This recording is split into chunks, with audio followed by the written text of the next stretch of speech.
Dans un peu plus de 2 semaines, ce sera le coup d'envoi de l'expédition des Premières Nations, un périple de plus de 4000 kilomètres en motoneige. Avec nous, l'organisateur de cette grande aventure, Christian Flamand. Bon après-midi, Monsieur Flamand. Merci beaucoup, vous aussi. Alors oui, ça va bien, merci. Neige, ça doit faire votre affaire? Oh oui, on est super content d'avoir de la belle neige. Ça nous en prend. Alors, c'est toute une aventure, 4100 kilomètres, le départ de Manawan. Vous allez rouler jusqu'à Ouachat, Macmagnetenam, en passant par le lac Simon, en Abitibi. En tout cas, on voit la carte, c'est assez impressionnant. C'est quoi la mission de cette grande aventure hivernale? C'est une mission qui vient justement mettre au premier plan la réconciliation. On est là pour stimuler justement la réconciliation avec les gens des Premières Nations, avec la collaboration aussi avec des Allochtones qui vont faire partie de cette grande expédition. Puis c'est ça qui est plaisant là-dedans, dans ce projet-là, parce que ça nous a permis de travailler puis de bien élaborer le projet au niveau de sa mission. On est là pour stimuler justement, je pourrais dire, à plusieurs volets au niveau de la mission, en parlant du grand feu sacré, le trajet du grand feu sacré, la signification, la symbolique de ça aussi. Je pense que si on regarde tout le long de ce périple-là, on voit de communauté en communauté, en partant de Manawan, Wemantasio, Bijuan, Lac-Simon, Picogan, Matagami, Waskagani, Chisasibi, en traversant justement la baie James vers Kawawa, Jagamak, Shefferville, en descendant vers Matunagos, Awashat, Macmanutanam. On appelle ça, ce grand trajet-là, le grand trajet du feu sacré. Dans le fond, on est là justement pour faire une mobilisation collective, la sensibilisation sur la réconciliation. Je pense que c'est quand même un grand pas vers la guérison au niveau des gens des Premières Nations. Puis en même temps, on veut démontrer aussi aux Autochtones la confrérie qu'il y a à travers les Autochtones versus les Autochtones. Et je pense qu'on n'a pas besoin de véhiculer beaucoup de messages verbaux. Ça se fait beaucoup sur la mobilisation par des gestes. Oui. C'est le geste qui est vraiment important à travers de ça. Alors, vous allez porter un message de réconciliation, de sensibilisation aussi. D'ailleurs, le mari de Joyce Echaquan, Carole Dubé, sera du voyage?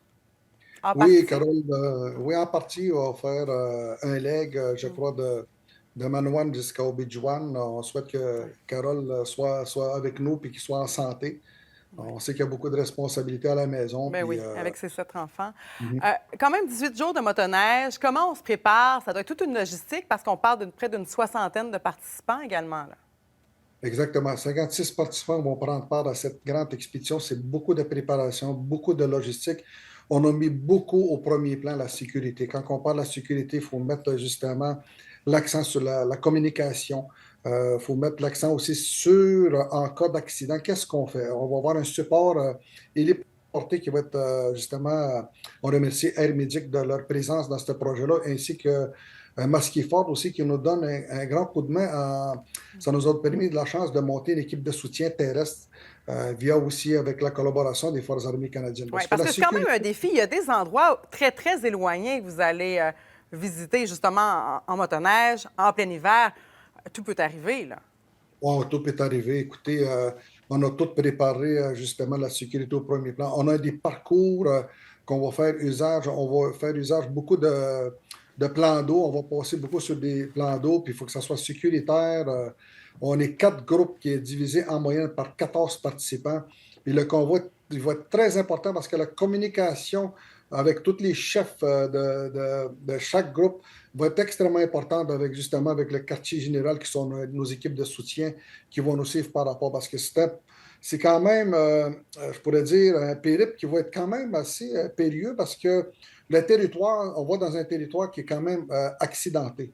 Puis c'est ce qui fait qu'il faut mettre la sécurité au premier plan. Puis depuis 2 ans, on travaille force et âme avec mon équipe là-dessus pour avoir le meilleur trajet Parce que justement ça pour. avait été annulé en raison de la pandémie. Là, le départ, c'est le 16 février. Comment vous vous sentez à un peu plus de 2 semaines de ce grand départ-là? J'imagine Je qu'il y a me pas sens mal de pas mal. fébrilité. Je me sens très fébrile, puis je me sens très relax aujourd'hui. La pression est tombée parce que ça nous a permis, les 2 années, ça nous a permis de bien, bien planifier justement le périple. Puis aujourd'hui, au moment qu'on se parle, on est à jour dans nos informations, on est à jour avec les communautés, on est à jour avec les participants parce que ça nous a permis ces deux années-là, justement, de bien roder aussi. Expédition de Première Nation. Ça a permis aussi aux participants de mieux se préparer, autant mentalement, physiquement, moralement. et au niveau de leur équipement aussi, parce que l'équipement il va être très important, parce qu'il ne faut pas oublier, quand on va être dans le nord, on va rencontrer des moins 40, des moins 50, puis c'est là qu'on va dormir dans nos tentes, c'est là que le moral va être très important. Du vrai froid.